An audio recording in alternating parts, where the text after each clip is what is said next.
300 పైన కేసులు వేశారు. ఉద్యోగాలు ఇవ్వడానికి వీలు లేదని, రిక్రూట్మెంట్ చేయడానికి వీలు లేదని అవన్నీ అధిగమించాం. సంవత్సరంలో డిఎస్సి పెట్టి, ఇంటర్వ్యూలు పెట్టి, అందరినీ పిలిపించి, కుటుంబాలతో సహా 16,000 కుటుంబాలు పిలిపించి వాళ్లకు నియామక పత్రాలు అందజేశాం.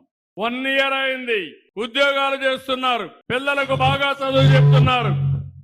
నిన్న మొన్న వీళ్ళొచ్చి మళ్ళా అవినీతి జరిగిందని పేపర్ లీక్ అయిన మాట్లాడే పరిస్థితికి వచ్చారు. ఇంతవరకు ఒక్కరు కూడా బయట వాళ్ళు చెప్పలేదు. ఎవరు రాజకీయం చేశారంటే గొడ్డలి పార్టీ రాజకీయం చేసే పరిస్థితికి వచ్చారు. ఆ విషయం మీరు గుర్తుపెట్టుకోవాలి. దీనిపైన కోర్టుకు వెళ్లారు. కోర్టు మళ్ళా చీవాట్లు పెట్టింది, కొట్టేసింది. కానీ ఇప్పుడు కూడా ధర్నాలు చేస్తారు. ధర్నాలు చేసే వీళ్ళు చేసే పనులు మీరు చూస్తే ప్రజలకు ఇబ్బంది కలిగించాలని ప్రయత్నం చేస్తున్నారు. ఒక తరాన్ని నాశనం చేశారు. ఇంకొక పక్క ఇప్పుడు జంజీ అని మాట్లాడతారు. వీళ్ళు జంజీ కాదు, గొడ్డలి జే. జగన్మోహన్ రెడ్డి గొడ్డలి. నేను ఒకటే చెప్తున్నా, మీరు చేసే అరాచకాల్ని ఎట్టి పరిస్థితుల్లో ఉపేక్షించే సమస్య లేదు. ప్రజల బాగోగుల కోసం ఈ ప్రభుత్వం అవసరమైతే కఠిన చర్యలు కూడా తీసుకుంటారని మరొక్కసారి మీ అందరికీ హామీ ఇస్తున్నా. ఇది ఒక్కటే కాదు, గంజాయి బ్యాచ్, బ్లేడ్ బ్యాచ్, నేరాలు ఘోరాలు చేసే వ్యక్తులందరినీ ప్రోత్సహిస్తారు. మొన్న మీరు చూడండి, ఒక మాజీ మంత్రి, సమాజానికి హితం చెప్పవలసిన వ్యక్తి కొడుకు యాక్సిడెంట్ చేస్తే ఏం చేయాలి? చనిపోయిన వ్యక్తిని హాస్పిటల్ తీసుకుపోవాలని లేదా అని మిమ్మల్ని అడుగుతున్నాను. బాధ్యత కలిగిన వ్యక్తి అయితే నేరుగా తన హాస్పిటల్ తీసుకెళ్లి ముందు ట్రీట్మెంట్ ఇప్పించి బతికిచ్చే అవకాశం ఉంటే బతికించాలి. అది చేయలేదు. మాజీ మంత్రి ఇమ్మీడియట్ గా వెళ్లి వాళ్ళ తండ్రి కాబట్టి ఆ కొడుకు కేసు మాఫీ చేయడానికి వేరే వాళ్ళపైన కేసు పెట్టించాడు. వేరే వాళ్ళపైన కేసు పెట్టి ఈ కేసు మాఫీ చేసుకున్నారు. ఇప్పుడు రాష్ట్రం అంతా సీసీటీవీ కెమెరాలు పెట్టాను. ఎవడైనా దొంగతనం చేసినా, నేరాలు ఘోరాలు చేసినా కబద్దార్, 3వ నేత్రం వెంటనే ఉంటుంది. ఎవరు తప్పించుకోలేరు. అందులో మొత్తం వచ్చాయి. వస్తే ఈయనంటాడు చాలా చిన్న పిల్లోడు చంపేశాడు, ఏమవుతుందని మాట్లాడతాడు. గొర్రెల కాపరి చనిపోయాడు.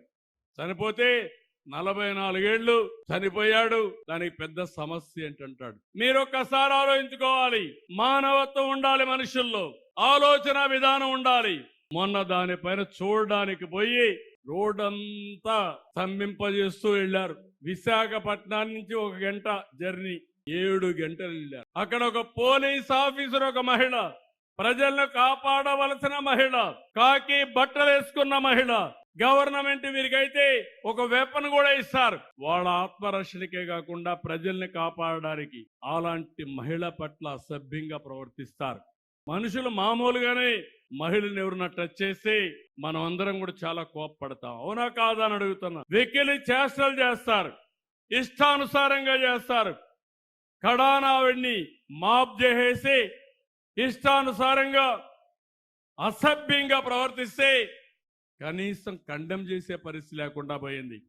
నేను అడుగుతున్నా మిమ్మల్ని, పోలీస్ ఆఫీసర్కి, మహిళా పోలీస్ ఆఫీసర్కే రక్షణ లేకపోతే మీకు రక్షణ ఉంటుందా? మహిళలు మీరే ఆలోచించమని కోరుతున్నా. మీకు రక్షణ కావాలన్నా లేదా అని అడుగుతున్నా. గంజాయి బ్యాచ్ గాని, రౌడీలు గాని రెచ్చిపోతే మిమ్మల్ని కాపాడడానికి ఎవరుంటారని అడుగుతున్నా. అందుకే నేను ఒకటే చెప్పాను, ఇది కరెక్ట్ కాదని చాలా వరకు కండెమ్ చేశాం.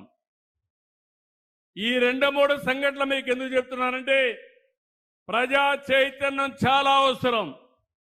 నిన్న పొగాకు రైతుల మీద ఎక్కడైతే వెస్ట్ గోదావరి జిల్లాకి వెళ్ళారు, ఏలూరు జిల్లాకి వెళ్ళారు. ఏలూరు జిల్లాకి వెళ్తే నాకైతే ఆశ్చర్యం. ఈరోజు మీ అందరికి అభిమానం ఉంది, వచ్చారు. ఇప్పుడు ఎన్నికలు పెడితే చీరాలలో మొన్నటి కంటే ఎక్కువ మెజారిటీ ఓట్లు ఇవ్వడానికి సిద్ధంగా ఉన్నారు.